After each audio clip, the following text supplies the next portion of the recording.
Once upon a time, a man came to Gautama Buddha, desperate for advice. He was struggling with anger and frustration, unable to manage his emotions. Buddha, as calm and peaceful as ever, smiled at the man and said, "Let me tell you a story. There was once a great king who ruled a prosperous kingdom. His land flourished, his people were happy, and all seemed well. One day, the king decided to visit a neighboring kingdom, where he had heard of another ruler's famed wisdom. Upon arrival, he was greeted with grand ceremonies and a luxurious feast. During the feast, something unexpected happened. The king noticed a small fly buzzing around, and then, plop, the fly landed in his bowl of soup. The king, disgusted by the sight, angrily ordered his servant to bring him a new bowl. His mood darkened, and what was once a celebratory meal became spoiled by the smallest inconvenience. The wise king of the neighboring kingdom, noticing the shift in his guest's mood, spoke gently, "Your Majesty, please do not let this fly disturb your peace. It is not the fly that ruined your mood, but your reaction to it. You have the power to control your emotions, do not let them control you." At that moment, the visiting king realized a profound truth. It wasn't the fly, or the soup, or anything external that caused his anger, it was his own reaction. He understood that emotional control is an inner power, not something dictated by the outside world. This simple but powerful lesson teaches us the art of non-reaction. Too often, we let small things, a minor inconvenience, a thoughtless comment, or a brief moment of frustration, ruin our peace. But, as the wise king said, it's not the event itself that holds the power. It's our reaction to it. Let me share a quote from Epictetus, a Stoic philosopher. "It's not what happens to you, but how you react to it that matters." This wisdom reminds us that our emotions, though natural, should never be allowed to dictate our actions. The fly in the soup didn't deserve the king's anger. Likewise, the small frustrations in our daily lives don't deserve the power we often give them. Let's bring this lesson into our modern world. Picture yourself stuck in traffic after a long day at work. You're tired, you're hungry, and the car in front of you keeps cutting in and out of lanes. Your natural reaction might be frustration, even anger.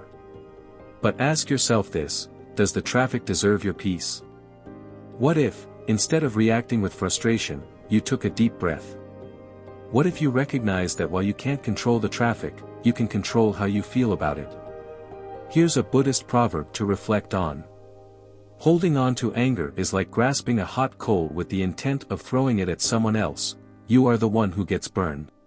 Now, let me tell you about a young man named John. John was known for his emotional outbursts. Whenever things didn't go his way, he would react impulsively. If someone made a comment that irritated him, he would lash out. His anger often led to arguments, hurt feelings, and regret. John's reactions were causing problems in his relationships and at work. He knew his emotions were getting the best of him, but he didn't know how to change.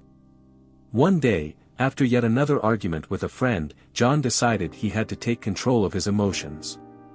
He started learning about mindfulness and meditation, practices that could help him observe his emotions without being consumed by them. At first, it wasn't easy for John. He was used to reacting impulsively. But with time, he began to notice a change.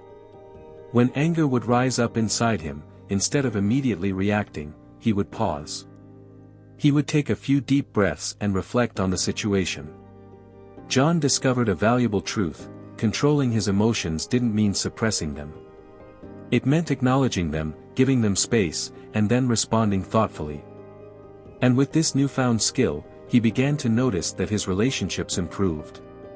He was no longer hurting those around him with harsh words.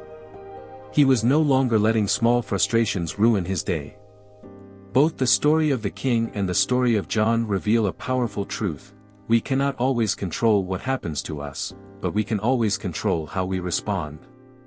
In our daily lives, we encounter countless flies, minor inconveniences, unexpected challenges, and moments of frustration. But instead of letting these moments take over, we have the power to choose how we respond. Here's a proverb to remember. He who angers you conquers you. The moment you let your emotions control you, you give away your power. Did your reaction serve you? Or did it only escalate the situation? What could you have done differently? By practicing mindfulness, we can train ourselves to pause before reacting, to breathe, and to choose how we want to respond. A key Stoic principle teaches us that external events are not within our control. What we can control is how we perceive and react to those events.